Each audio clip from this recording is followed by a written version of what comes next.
Welcome to Manju kitchen. இன்றைக்கி நம்ம மஞ்சு கிச்சனில் என்ன பார்க்க போகிறோன்னா மஞ்சள் பூசணிக்காய் பொரிச்ச குழம்பு. அதுக்கு தேவையான பொருட்களை என்னென்னன்றது இப்போ பார்க்கலாம்.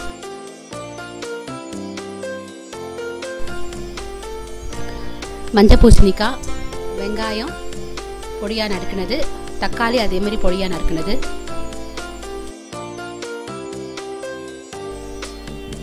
உப்பு தேவையான அளவு, மஞ்சள் பொடி 1 ஸ்பூன், உளுத்தம்பருப்பு 1 ஸ்பூன், கடுகு 1 ஸ்பூன், இஞ்சி பூண்டு பேஸ்ட்டு. இப்போ செய்முறையை பார்க்கலாம். ஒரு கனமான பாத்திரத்தில் எண்ணெய் ஊற்றி, உங்களுக்கு எவ்வளோ தேவையோ அந்த எண்ணெயை ஊற்றிட்டு 1 ஸ்பூன் கடுகு, 1 ஸ்பூன் உளுந்தம்பருப்பு, கொஞ்சம் இஞ்சி பூண்டு பேஸ்ட்டு உங்களுக்கு தேவையான ருசிக்கேற்ப நீங்கள் 1 ஸ்பூனோ 2 ஸ்பூனோ போட்டுக்கலாம்.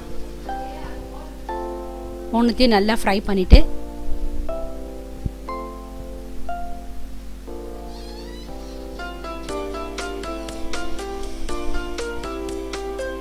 அதுக்கப்புறம் பொடியாக நறுக்கின வெங்காயத்தை போட்டு நல்லா வதக்குங்க.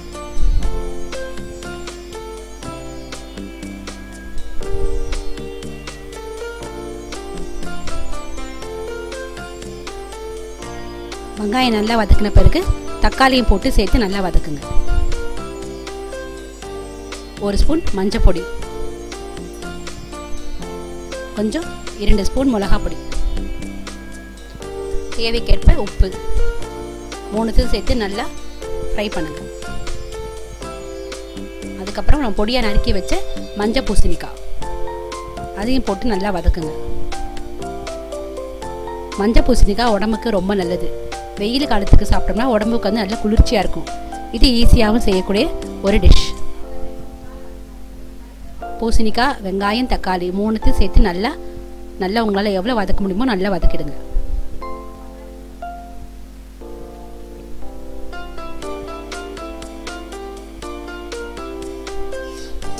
தேவைக்கேற்ப தண்ணி, அந்த பூசணிக்காய் நீங்கள் எவ்வளோ குவான்டிட்டி போடுறீங்களோ அதுக்கேற்ப தண்ணி. ரொம்ப தண்ணி தேவையில்லை, கொஞ்சம் மிதமான தண்ணி ஊற்றுங்க. ஒரு கனமான மூடி போட்டு மூடிடுங்க. பூசணிக்காய் நல்லா வெந்த பிறகு நீங்கள் ஏற்கனவே வேக வச்ச பருப்பை வேக வச்சு மசிச்சு வச்சுக்கோங்க. இந்த கிரேவி நல்லா வெந்து பூசணிக்காய் சுருங்கி நல்லா திக்காயிடும். தண்ணி நல்லா சுடின பிறகு வேக வச்ச மசிச்ச பருப்புலேருந்து உங்களுக்கு ருசிக்கேற்ப ஒரு 2 கரண்டி, உங்களுக்கு எவ்வளோ தேவையோ 1 கரண்டி வேணாலும் போடலாம், 2 கரண்டி வேணாலும் வேக வச்ச பருப்பை போட்டு நாங்கள் நல்லா கிளறி விடுங்க. இது உங்களுக்கு கூட்டு மாதிரி இருக்காது, பொரிச்ச குழம்பு மாதிரி இருக்காது. நீங்கள் சாதத்துக்கும் வச்சுக்கலாம், சப்பாத்தி பூரிக்கும் வச்சுக்கலாம். டேஸ்ட்டு நல்லாயிருக்கும். பருப்பு வந்து உங்களோட டேஸ்ட்டுக்கு ஏற்ற மாதிரி பருப்பை நீங்கள் ஆட் பண்ணிக்கோங்க. பருப்பு வேணான்றவங்க அப்படியேவும் பண்ணிக்கலாம். உங்களுக்கு கிரேவி குவான்டிட்டி நிறைய வேணுன்றவங்க வேக வச்ச பருப்பையும் போட்டுக்கலாம். அது உங்களுடைய டேஸ்ட்டுக்கு ஏற்ற மாதிரி. இந்த பருப்பு இந்த கிரேவி நல்லா வெந்து ஒரு 2 நிமிஷம் ஸ்டவ்வில் வைங்க. நல்லா திக்காக வரும்போது கொஞ்சம் கொத்தமல்லி போட்டு கிளறி ஒரு 2 நிமிஷம் அடுப்பை சிம்மில் வச்சுட்டு அதுக்கப்புறம் நீங்கள் ஆஃப் பண்ணிடலாம். இப்போது மஞ்சள் பூசணிக்காய் கிரேவி ரெடி. இது நீங்கள் சப்பாத்திக்கும் சாதத்துக்கும் வச்சுக்கலாம். தேங்க்யூ.